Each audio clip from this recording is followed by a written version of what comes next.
2024 has been a good sci-fi year for me, packed with some epic books, mind-blowing TV shows, and even a few surprises I never saw coming. Today I'm sharing 10 sci-fi things that absolutely rocked my 2024.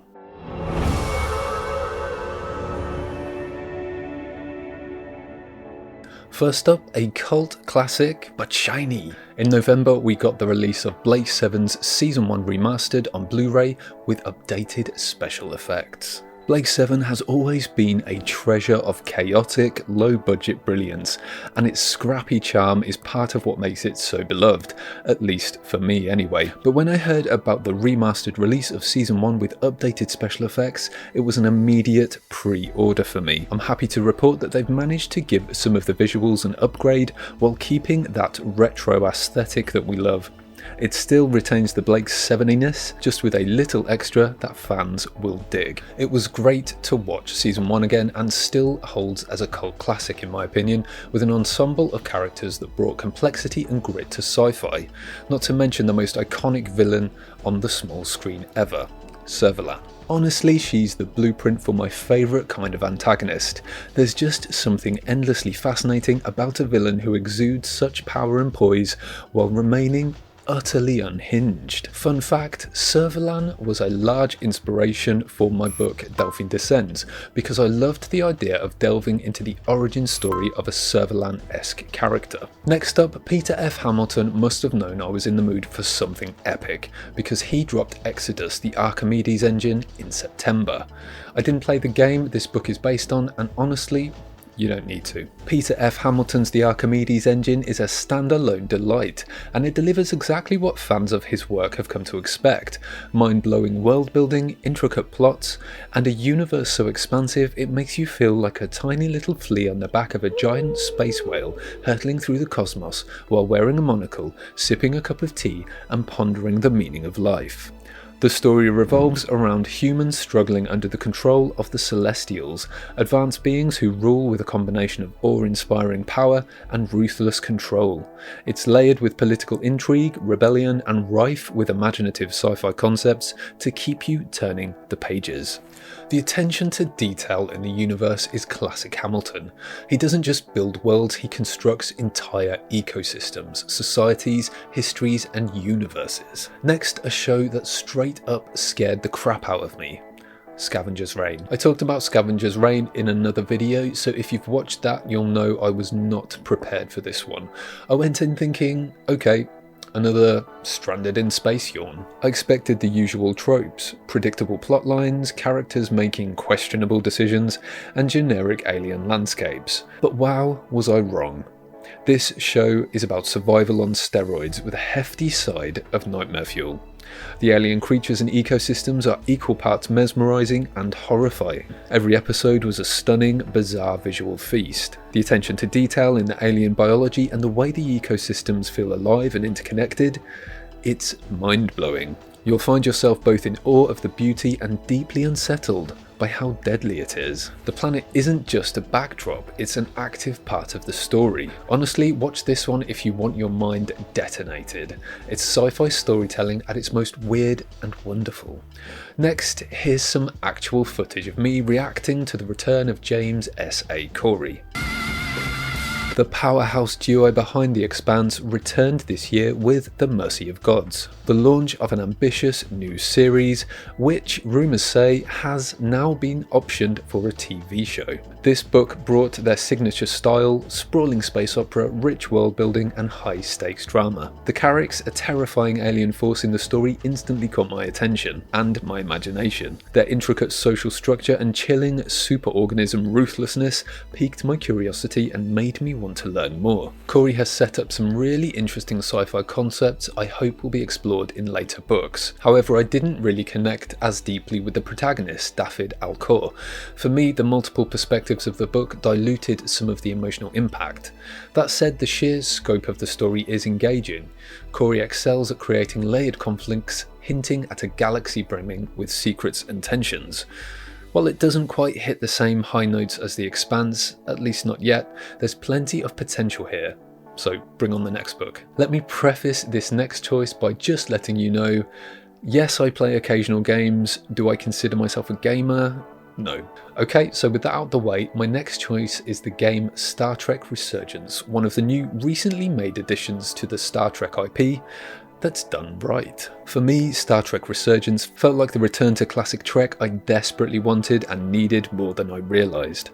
As a fan of every Star Trek series up to 2001, from the moment the story began, it was clear the creators of this game understood what makes Star Trek so special: moral dilemmas, deep exploration of alien cultures, and the sense of being part of something bigger than yourself.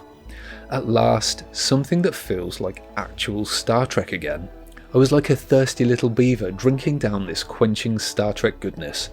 I didn't know just how thirsty I was. The game dives into the lore of the Takon Empire, an ancient and mysterious civilization briefly mentioned in TNG, and it's handled with such care and respect for Star Trek lore that it feels like it could be an episode of the series or a standalone film. You play as two characters, a Starfleet officer and an engineer, navigating a tangled web of diplomacy, conflict and hard choices that shape the story in true Trek fashion. Yes, the graphics aren't top tier.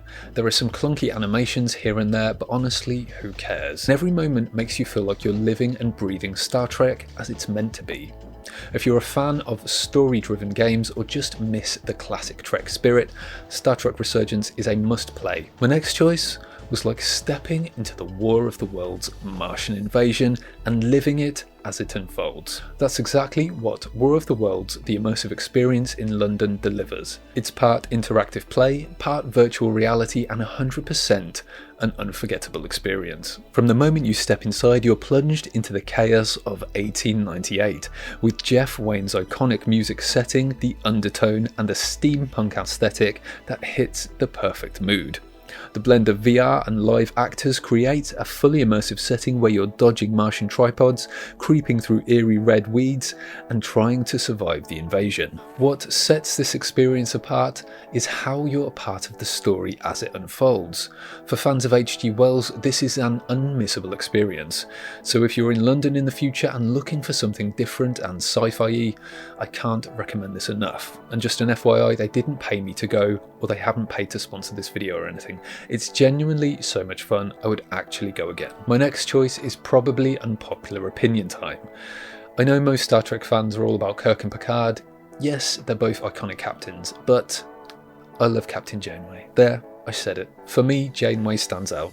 And this year, as I rewatched Star Trek Voyager, my opinion on the matter was solidified. Her leadership is everything I look for in a Starfleet captain. She's tough when she needs to be, compassionate when it counts, and unafraid to make the hard calls. And yes, on the whole, Voyager is a favourite of mine. Voyager itself takes the classic Trek premise, exploration, moral dilemmas and camaraderie, and sets it against a backdrop of the uncharted Delta Quadrant. Stranded 70,000 light years from Earth, the crew faces unique challenges as they struggle to find a way back home while navigating hostile alien species, ethical dilemmas, and their own internal conflicts. It also introduces Seven of Nine, one of the most compelling characters in all of Star Trek in my opinion.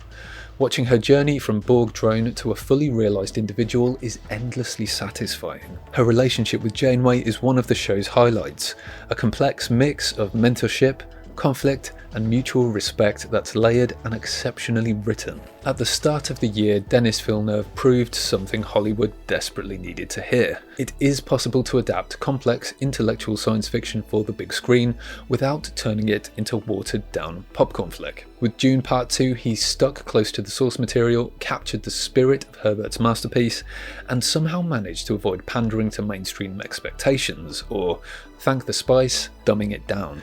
The film doesn't hold your hand, and I love it for that. The dense world building, the immense themes of power, destiny and sacrifice, Villeneuve leaned right into them. Was it perfect? No. Some pacing dragged, and a subplot or two felt like they got shoved aside. But come on, given the runtime Villeneuve had, who can blame him? Did Chani's ending make us all sit up and go, hold on a sec? It sure did. But overall, it was everything I wanted. Bold, ambitious, and largely faithful to the Dune universe.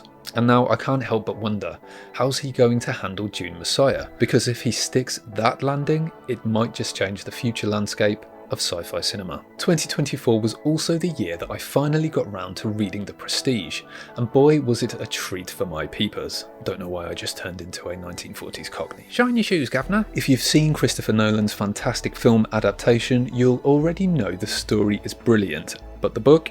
In my opinion, it's a whole other level of fascinating. Priest's novel dives deeper into the rivalry between illusionists Rupert Angier and Alfred Borden, exploring the darker corners of their obsession, ambition and jealousy. The book takes a slightly different path than the movie, especially with the narrative structure and some of the major plot points. It's told through the journals of both magicians, offering insights into their mindsets and motivations that the film only hints at. The layers of unreliable narration add an extra twist to the story, making you question who's telling the truth, or if anyone is. And then there's the sci-fi element.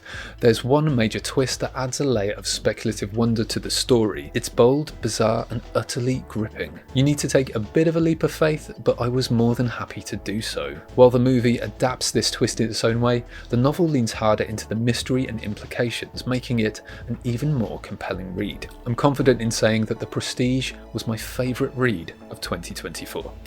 Last up, if you're a hardcore fan of Iain M. Banks' Culture series, then The Culture, The Drawings is an absolute treat. This stunning collection of sketches and notes brings Banks' vision to life, offering a rare glimpse into the creative process behind one of sci-fi's most intricate universes.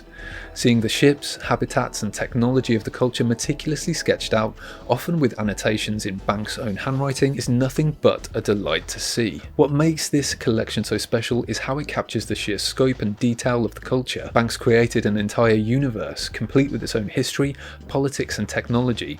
The drawings delve into how much thought went into every aspect of this world, from the ships to the mind-boggling scale of orbital habitats. For hardcore fans, this is a goldmine. It deepens your appreciation for how the novels came together and highlights Banks' dual talents as a writer and visual thinker. This book is a celebration of the creativity and imagination that, in my opinion, created one of the most compelling sci-fi series ever written. So those were 10 sci-fi things that made my 2024 amazing. Drop your own favourites in the comments. I'd love to hear what blew your mind this year. Also, if you're still in a sci-fi mood, check out my next video on 10 sci-fi books that broke science. Not literally, of course, because that's impossible. Or is it?